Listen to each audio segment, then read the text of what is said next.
What up, boys, and welcome back to yet another video. So if you guys are frequent viewers of the channel, you know that I've started this mini series on TBC Classic, like just checking out the gold farms that worked really well back when Classic TBC released to see how good they're performing now.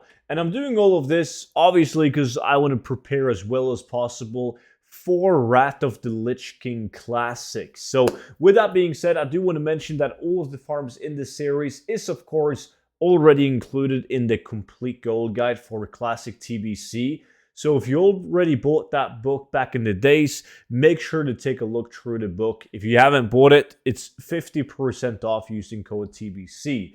And then, of course, I have to mention that I did finish writing the complete gold guide for Wrath of the Lich King Classic. It's already 87 pages long, and whoever buys the book receives every single future update for free. There's also some investments that I've done in order to like just flip easy gold in Wrath of the Lich King when that arrives. So make sure to check it out. But both books will be linked down below in the description and pinned comments. And you can of course use code Wrath of the Lich King in order to get that book for 50% off as well.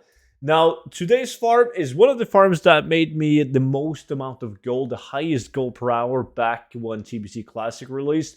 If I do this, most of you guys know exactly what the farm is all about. Now, before we go into the exact, like the results and so on, because I just finished a 1-hour session, there's a couple of requirements in order to do this farm, right? So first of all, you need to be level 70 in order to do a pre-quest. But don't get scared by pre-quest because it's one quest and there's no requirements to picking up that quest besides from being level 70. Besides from that, you need to have a flying mount because it's located up here at Bashir's Landing in TBC in Blade's Edge. And you can't get up here unless you have flying. Now, the pre-quest that I'm talking about to get the main item that we're after is called a Mission of Mercy. And it's picked up at this camp right here above Monaforge Ultras. Now, when you pick up a Mission of Mercy, it's the first quest of a long quest chain. Well, it's not a super long quest chain, but you don't have to do that quest chain. It's enough to just simply do Mission of Mercy. The quest is literally picking up a prison key, and that's it. Once you've done that, these prison keys can drop from all of these Ephraim mobs around in the different zones, right? And that is the item we're after. You also need to be honored in order to pick up the quest, the Mission of Mercy, but you get that just by doing basic questing in TBC. The reason why people want to buy these keys is because you can use them to open up these prisons and you gain items and reputations by doing so. So it's a great way for people to work under alts, just getting them up with so they don't have to do daily quests and grind heroics and so on. They can just spend golds because people are lazy. They're definitely willing to do that. So I made a killing on that back in the days.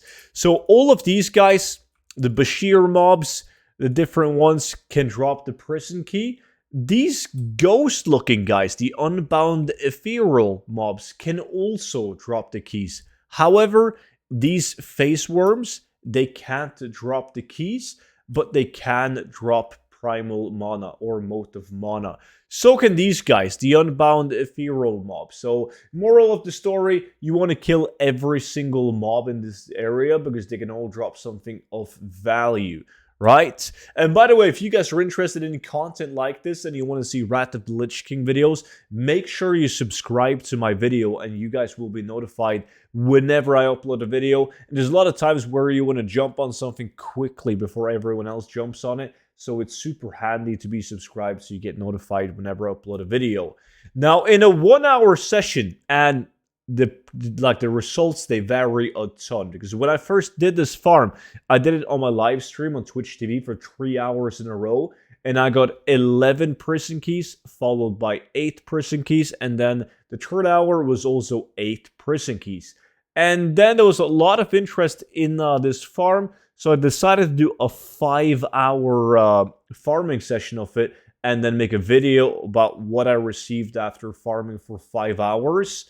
And once I did that, I only averaged 4 in an hour. Literally 4 prison keys an hour.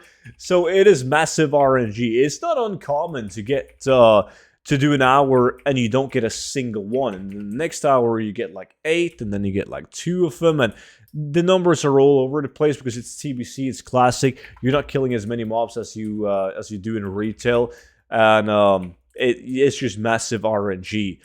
But it's a great farm. Even when you're not that lucky on the prison keys, it's a great farm. The total amount of gold made on this farm, like, it's insane to just think about it. Because I received roughly 15 gold in netherweave cloth. That's going by. I just took like 3 gold a stack. The prices will depend on the realm. But that's a fair number to go by considering what the average price in the region is. So 15 gold in netherweave cloth. And then I got like right above 15 gold just from like silver pickup for killing the mobs. So that's 30 gold in total so far. And then you also get primal mana.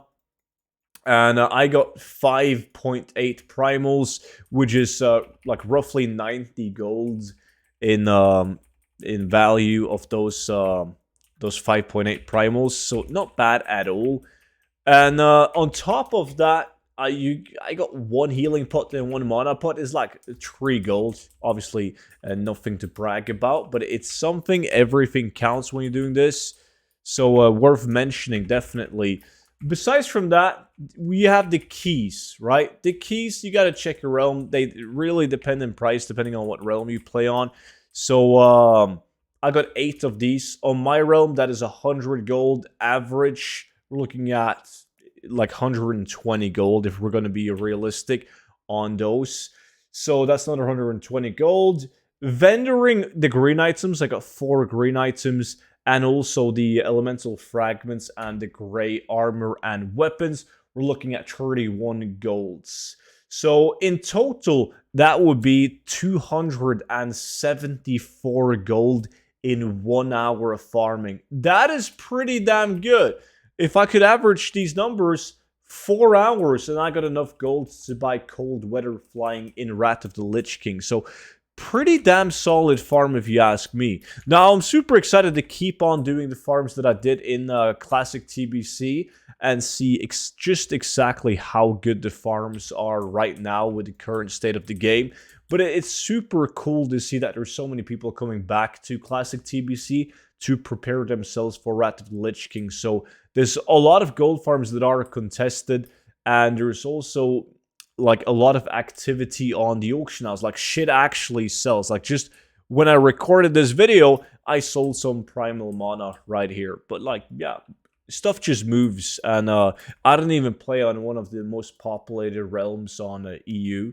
I play on Mirage Raceway, which a lot of people left when TBC kind of died out. So it's cool to see that there is a lot of activity now. That's really badass. As I said, though, if you guys want to see more content like this and you're excited about Wrath of the Lich King gold making videos, make sure you subscribe. Don't forget to check out both the Classic TBC gold making guide and the Wrath of the Lich King gold making guide, both linked down below. That's it for today, though. Thank you guys so much for watching, and I will see all of you guys back in at tomorrow's video. But until then, bye-bye.